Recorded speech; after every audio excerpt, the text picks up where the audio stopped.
This video right here probably isn't for you. It's for my brother. That's what I'm making this video for. It's because he needs to make a steak later because he doesn't want one now, but I can't be asked to make him one later.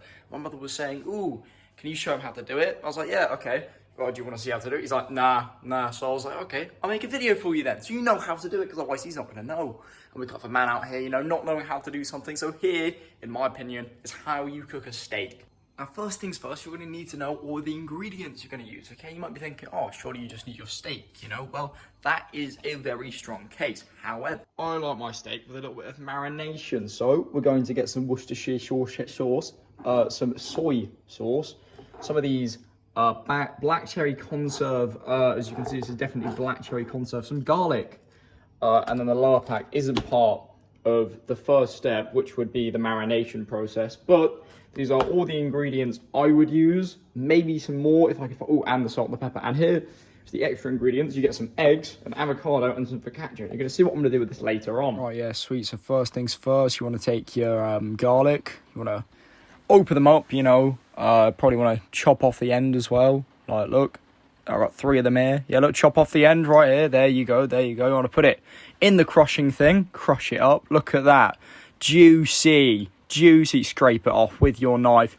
Now it's time for the Worcestershire sauce.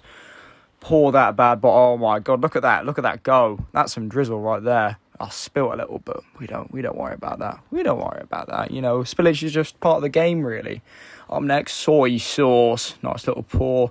Black cherry conserve. It's a lie. It's actually just Italian herbs and seasoning. Then we got the salt coming in clutch with the pepper.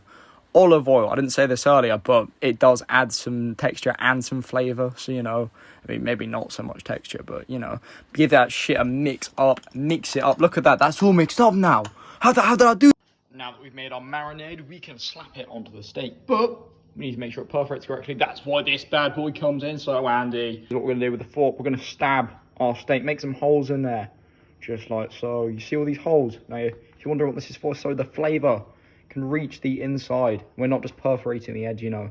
I like to get a proper marination going, just like this. Couple more holes, you know. Make sure you get a nice even spreadage of your holes. If you have a fear of holes, it's not a good day for you. It's a bad day. Take a teaspoon, get a little bit of this, drizzle it on there. Make sure to get a nice rub it in. I'm just going to do that for the rest of the steak. And now that one side of the steak is done, it's time to do the other side.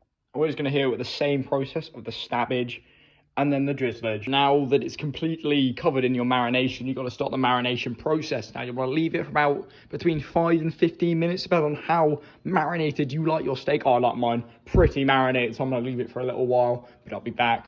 You know, someone really wants the steak, don't they? Yes. Now it's pretty much finished marinating. We're going to get some butter. We're going to put it in the pan, and we're going to heat it up. You want to whack it on some pretty low heat, as you can see. That's like the small flame. That's the big flame, you know, we want it on the small flame. Just so, you know, we can get the start to melt. And I've also whacked on the oven for my part 2 of the plan. This bad boy's going in the oven. Now that the butter is pretty melted, we're going to notch it up to probably around about 1.5 heat. You know, we don't want to have too much heat on our hands, you know. We're not about that life, but now it is time to whack this bad boy on. Now we want to do about 2.5 minutes on each side. And then it will be fine.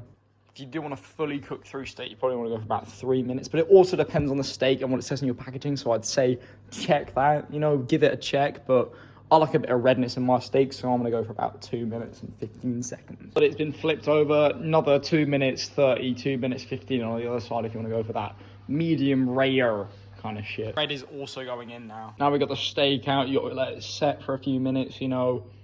Otherwise, you know, it's going to be all tense. You don't want it being tense, you want it being nice. And so look, we can already see the juices seeping out, a little bit of redness on the side.